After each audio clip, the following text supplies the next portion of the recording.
Grabe yun guys, iulan ka na nga mo ang laag karon guys. Yeah.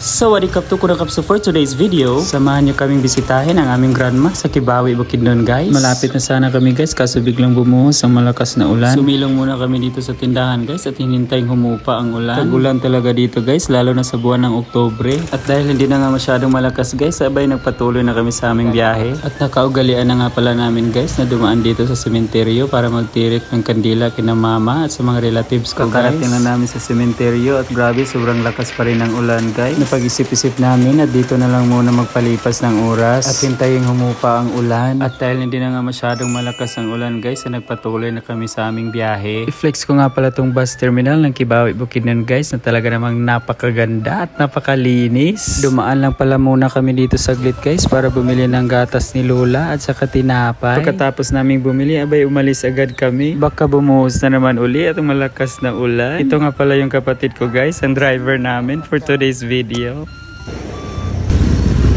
At dahil minsan nga lang ako makauwi guys, ay makikita mo talaga na mas malaki yung improvement sa lugar na ito guys. Hi guys! Welcome to our vlog. A day in my life with Jackie. Jackie, baka naman. Si ulan gina nga mo ang laag karon guys. So di yun na mo mator ang Kibawi. Sorry, Kibawi.